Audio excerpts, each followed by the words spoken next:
where the details of the event or the incident was pronouncedly announced, described on air. And we know what happened, we knew what happened to that case. So this is really a matter of reorientation. Pero maraming pagbabago because the guidelines explicitly provide the House, how the media can actually help us in ensuring that what we report is always protecting the best interest of the children. Sa mga hindi pa nakabasa, this is an orientation, reorientation for those who have been able to attend similar activities. The second point na gusto kong i-emphasize is self-reflection. Because I know one way or the other, there may have been experiences in the past, or kung wala, that's good. Pero kung meron, it's also a self-reflection dun sa question, if I ask this question, will this do harm to the child? Eh kung nagawa na natin yun, well, I would say it's water under the bridge. Tapos na yun. But moving forward, I think there should be that consciousness, mindfulness among the media people na yung tanong na itatanong natin at yung gagawin natin na level of interview, will it really protect our children? Number 3, there are existing structures already. And this structure has been there for, quite some time or a long time. First example, the local government unit. There is a barangay and local council for the protection of children. I think it's also high time that we will empower them. Kami sa Council for the Welfare of Children and the Regional Council for that matter has a very, very big role to play. We need to revisit our efforts in relation to integrating the Council for the Protection for Children because yung lahat ng tanong questions that you have raised actually, if our people in the barangay are vigilant, in the SWD we said the mantra is pagpakabana. Bisaya kayo, di ba? So kung kada pamilya, kada barangay official, kada lumulupyo sa community is vigilant enough, mindful of what is happening in this particular family, they have to do something. And first is to report to the council, to the barangay, blatter sa police, DSWD, we have Makabata Helpline. There are so many platforms. But the question is, do these neighbors really care? That's why we have lots of cases of usae, trafficking, and many other things. So, if we will go back and make use of these structures, I think we can make a difference. So, it's our job, and we will work with the local government unit and other agencies of the council to do our share in ensuring that this is not just for the media, this is everyone's business to protect our children and ensure na kung may nangyayari, we have to do something really quick. Secondly, the KBP as a structure. While not all media organization belongs to the kapisanan ng broadcaster ng Pilipinas, but many are part of the KBP. And there is a committee on child protection that KBP is actually part with the Department of Justice. So maybe it's also important that kulitin natin, lalo na sa CWC, how we can strengthen the partnership with KBP and how the KBP can reinforce and empower the members of the media to be really responsible.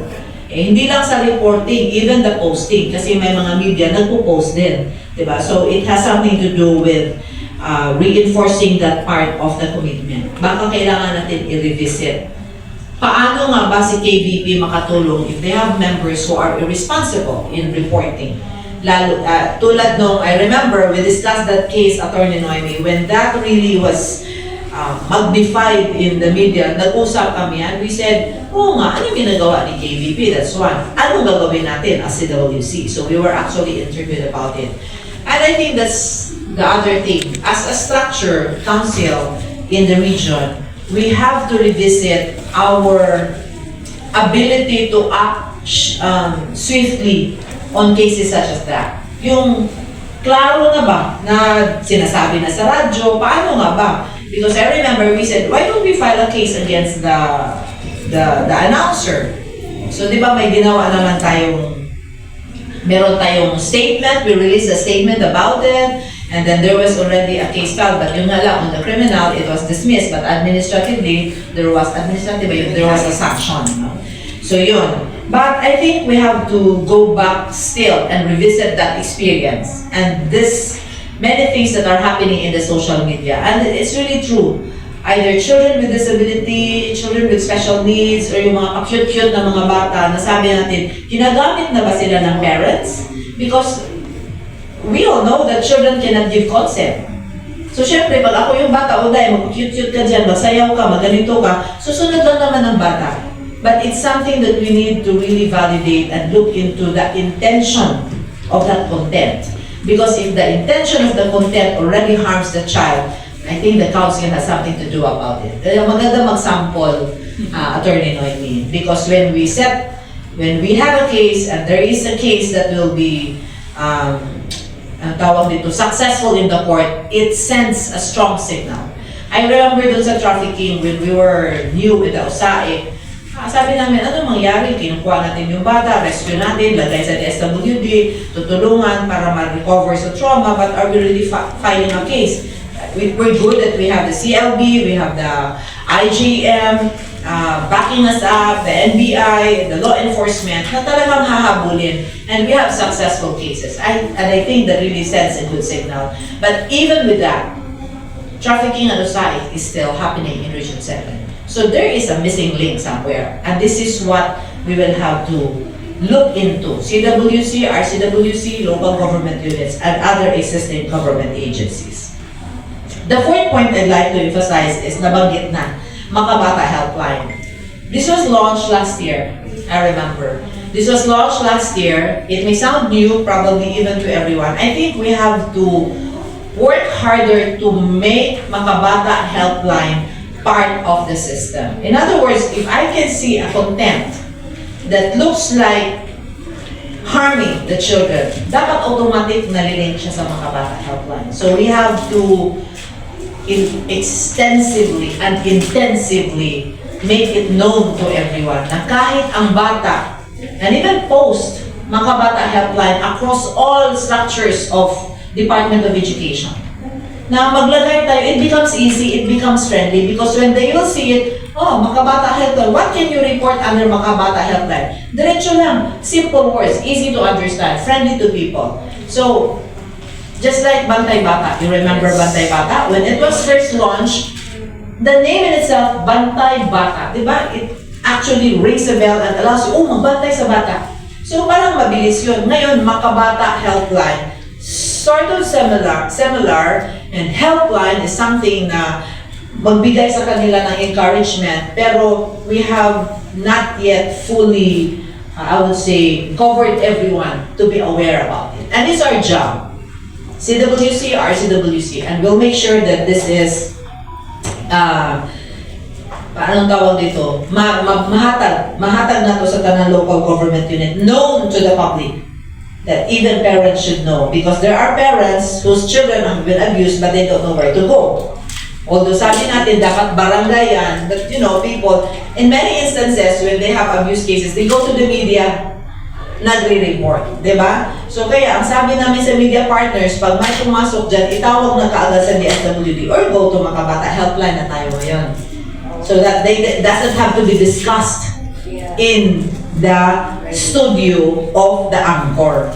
Kasi pipila ka media dito, talagang ini-interview. Yun sa mga paglugos dahil. Nag-usa ng pagkabilang ka dahil. Very irresponsible. That's why if I have the chance na makarinig ko, because I listen to AM radio in the morning, I watch the news in the evening, I monitor. And talking about monitoring, DSWD has installed a monitoring system.